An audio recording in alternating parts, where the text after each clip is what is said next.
Yo en estos 31 años de democracia y lo que se sigue luchando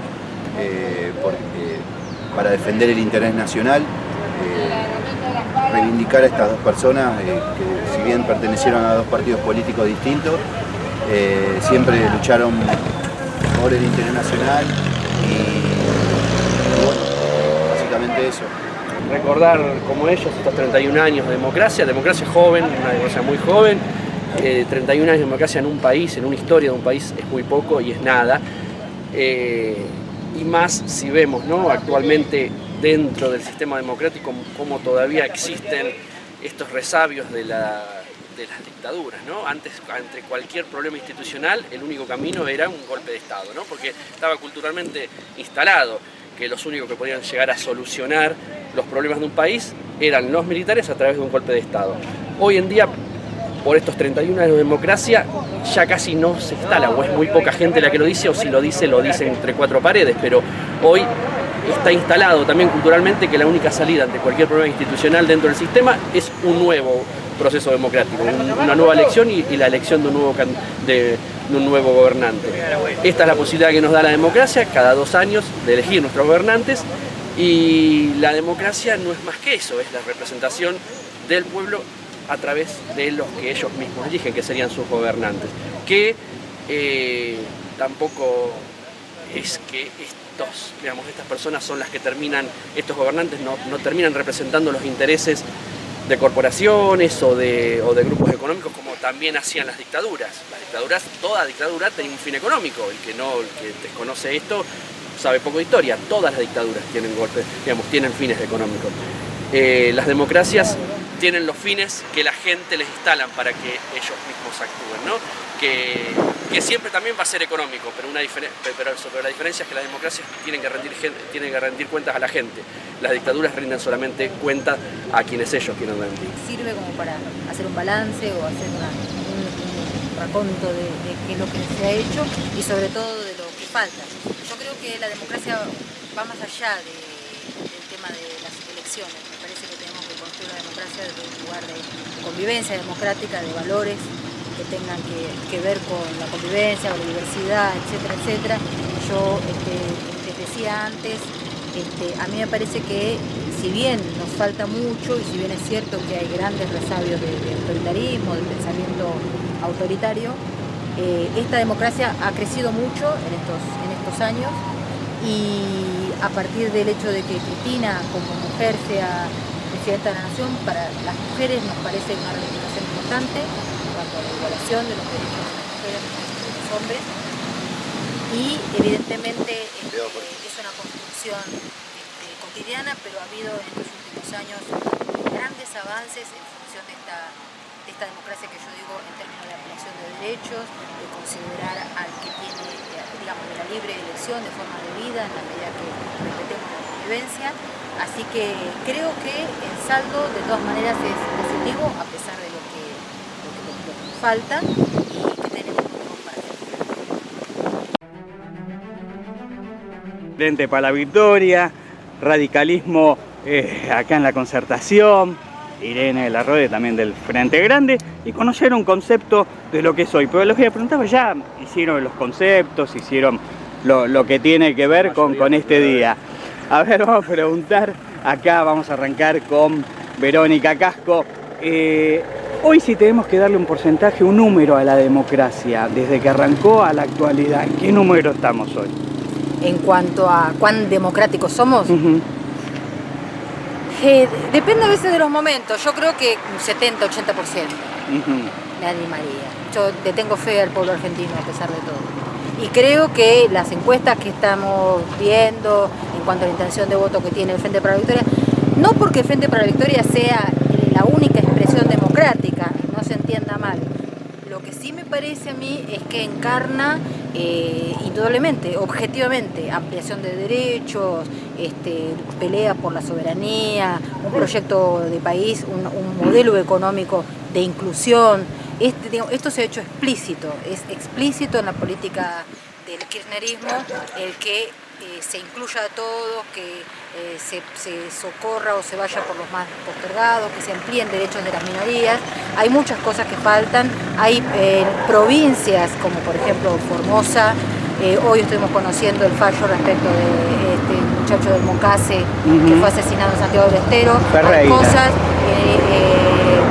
muchos lugares del país en donde la democracia por ahí está menos del 70 o del 80. Claro. Pero yo creo que el balance de todas maneras es positivo. No es que venimos involucionando, sino que venimos evolucionando y esto es lo que yo rescato.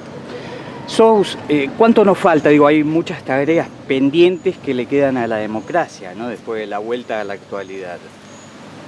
La reforma de la mayoría de las instituciones, de los poderes. Recordemos que muchísimos de las mismas personas que están hoy dentro de los poderes del Estado formaron parte de la dictadura. La Fuerza de Seguridad misma. Si sacamos como poder del Estado también a la policía, gendarmería, servicio, los mismos militares, ¿no? Formaron todos parte de la dictadura. Entonces, hace falta una reforma dentro de las instituciones, ya sea poder judicial, poder legislativo, poder ejecutivo, una reforma política, la reforma política también. Yo creo que falta mucho y es un camino largo. Por ser que estamos a 31 años de ese primer día de la recuperación de la democracia, como dijo Vero, la verdad que comparto 100% que se ha avanzado muchísimo. Si es el ideal y si estamos perfectos y si es todo lo que uno espera de la democracia, te estaría mintiendo si te lo asevero, pero por 31 años, que dentro de la vida de un país es muy poquito, creo que se ha avanzado muchísimo.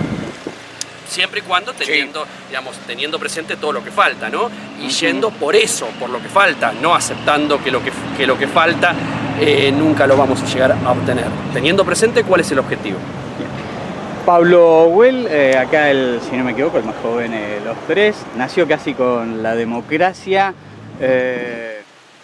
¿Qué es lo que le falta? Acá algo estaba comentando Sous, digo, desde una visión más radical podríamos plantear, ¿no? ¿Qué es lo que le falta a esta democracia? No, la visión que se le ve, ahí existe la falencia, es todavía que hay grupos concentrados que dominan y que todavía tienen intereses fuertes en contra de lo que es el interés nacional. Nosotros defendemos todo lo que sea el interés nacional, así sea, por eso se reivindican los dos gobiernos como símbolos, pero se destaca en estos 31 años de democracia aquellos gobiernos que sí defendieron el interés nacional. Falta todavía, todavía hay muchos intereses de grandes corporaciones en contra del país.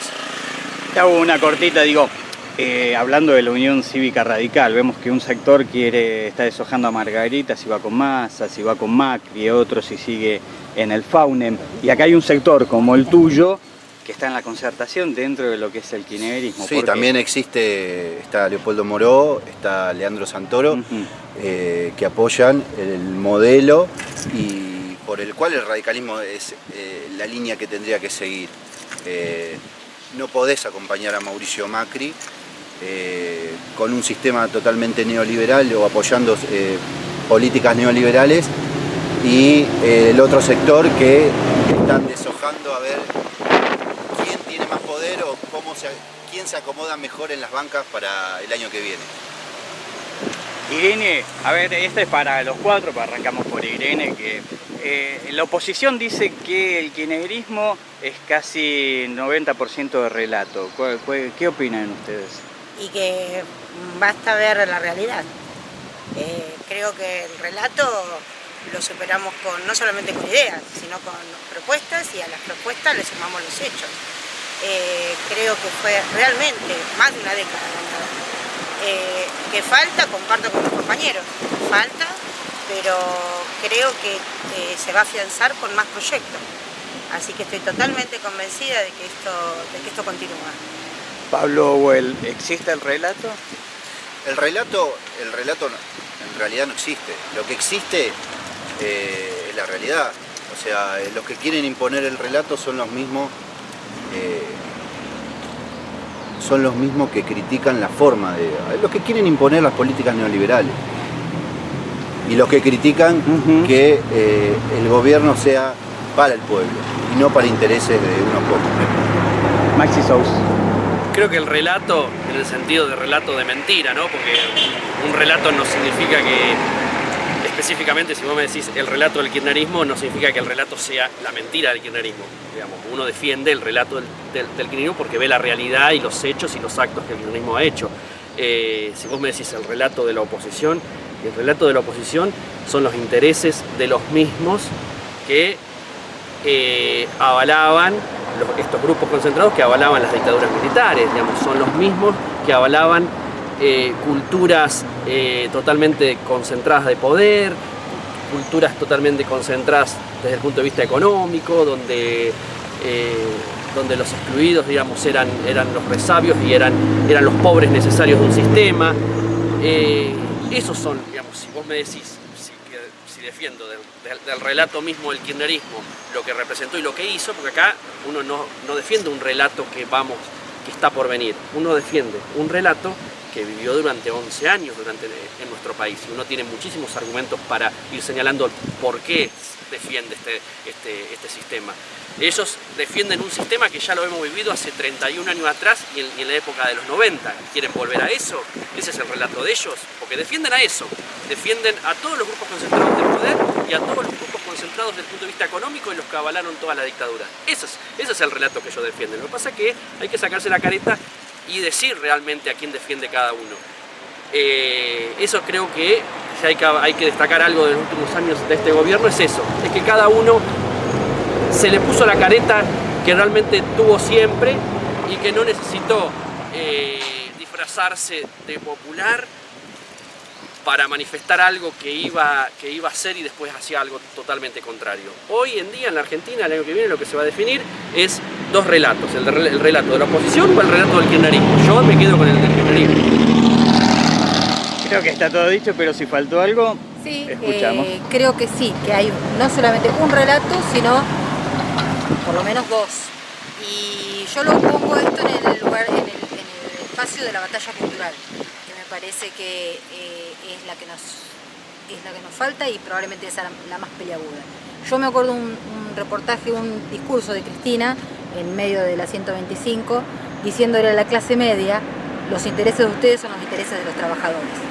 Y creo que este es uno de los grandes nudos que tenemos que desatar respecto del relato. El relato del kirchnerismo es uno y el relato histórico de la generación del 80, de los cipayos, de Rivadavia para acá, de todos los cipayos que ha habido, que nos han querido hacer creer que éramos un país que debía estar subordinado, que teníamos que rendirle pleitesía a los de afuera y a los oligarcas de adentro. Bueno, creo que es un relato, coincido en que sustentado en hechos y en realidades, con demostraciones, pero a alguna gente no le alcanza con las demostraciones prácticas. De todas maneras tienen tan instalado el chip, digamos, del otro relato, que creo que ese es uno de los desafíos de esta democracia. Muchísimas gracias.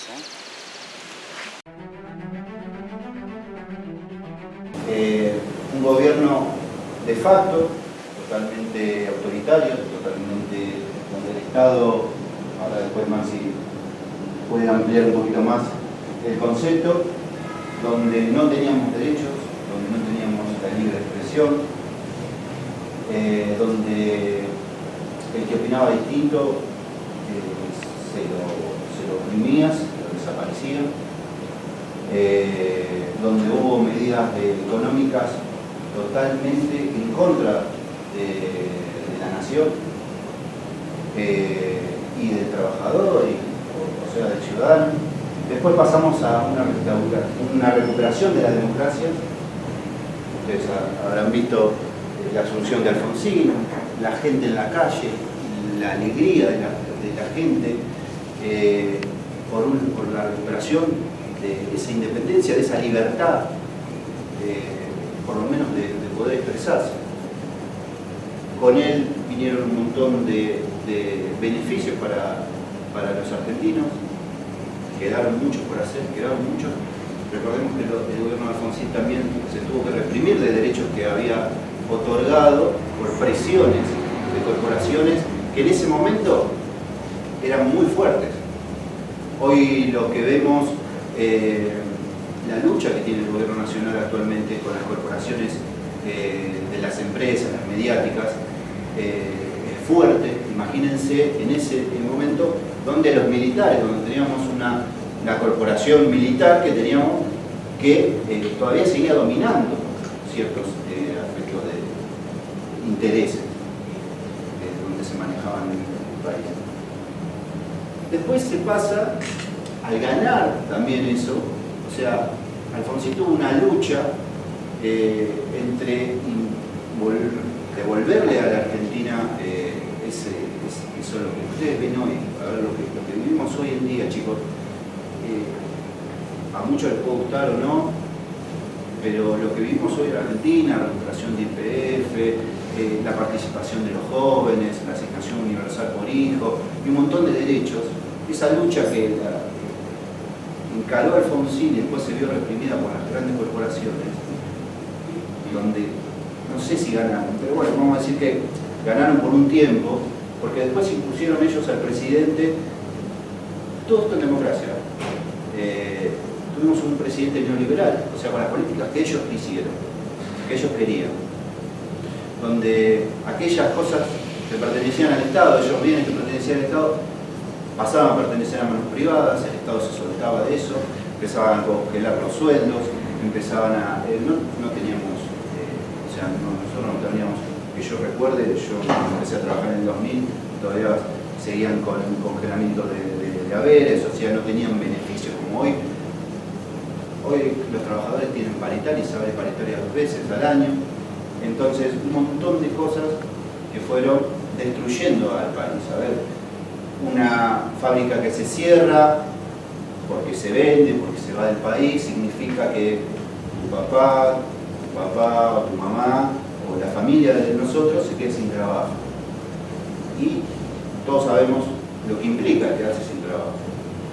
Por suerte, bueno, después llegó como una solución mágica que era la alianza, ahí lo habrán visto en el 99, donde pensábamos que iba a ser el cambio. Realmente yo era no votaba todavía, pero creo que la mayoría de los grandes también pensaban que iba a haber un cambio a esas políticas neoliberales de Menem. Y lamentablemente no se pudo, por ineficiencia del gobierno, de la Rúa más que nada, y también por las presiones de las corporaciones que no querían, obviamente que no querían y que querían que sigan los gobiernos neoliberales. Esto desembocó en lo que fue el 2001, el estallido social y político también, porque hubo una crisis política donde tuvimos 4 presidentes en un día, donde después asumió Duhalde, hizo la transición hasta que vino Néstor Kirchner, que si bien era un desconocido para todos, transformó, y todo ese pensamiento, a medida que iba pasando el tiempo, con medida, o sea, siempre fue, él fue un transformador de devolver la esperanza al pueblo argentino. Después le sucedió Cristina y bueno, lo que ustedes hoy actualmente viven es parte de esos 31 años. Del 83, un gobierno elegido por la gente, por el pueblo, ¿no? Que fue el gobierno de Alfonsín, como bien lo dijo Pablo, ¿no? Por eso se conmemora el Día de la Democracia y el Día de los Derechos Humanos. ¿Qué pasaba antes del 10 de diciembre del 83? Sucedimos durante muchísimos años en nuestro país, desde que se fundó el país, en realidad, digamos, muchísimos golpes militares. ¿Qué hacían estos golpes militares? Aplicaban políticas de un gobierno, digamos, las mismas políticas que ahora las aplica un gobierno democrático, las aplicaba un gobierno dictatorial, un gobierno no elegido por el pueblo. Interrumpían muchísimos procesos democráticos, y esto no lo hacían por casualidad, no es que se levantaban un día y decían, bueno, hoy vamos a hacer un golpe militar. No, los militares respondían con diferentes sectores de la sociedad, respondían a una ideología, respondían a un plan económico. Digamos, no pasa, acá lo que hay que entender que todo pasa por lo económico, todo pasa por las presiones económicas, todo pasa por los negocios, y esta gente, digamos, este poder económico de las corporaciones, que muchas veces Pablo lo nombró, ¿qué son las corporaciones? Y las corporaciones son estos grupos económicos que no les interesa ni la democracia ni la dictadura, ellos lo único que les interesa es ganar plata. Digamos, si se los asegura un gobierno democrático, bien, si se los asegura un gobierno militar, mejor. ¿Por qué? Porque nadie se los cuestiona. Entonces, estas corporaciones muchas veces están en contradicción con la democracia, porque la democracia, los gobiernos democráticos, muchas veces cuestionan a estas corporaciones. Y ahí es cuando viene el ataque a través de medios de comunicación, digamos, que responden a los intereses de ellos. Muchas veces los políticos mismos responden a los intereses de ellos. Que está bien que respondan, pero que digan que responden a ellos, a los intereses de las mismas corporaciones, porque tenemos, si no, encubiertos dentro de partidos políticos diciendo que realmente ellos trabajan para determinadas corporaciones o determinados grupos económicos, no diciéndolo, y después cuando, digamos, yendo con un discurso distinto, y cuando después realmente votan o tienen una función pública, hacen políticas totalmente distintas a los que, por las cuales eso llegaron. Pasó con Menem. Menem en su campaña política era muy popular, muy nacional, que la revolución productiva y que el salariazo y que, digamos, aplicaba políticas de coqueteo con todo, y cuando asume responde solamente a estas corporaciones.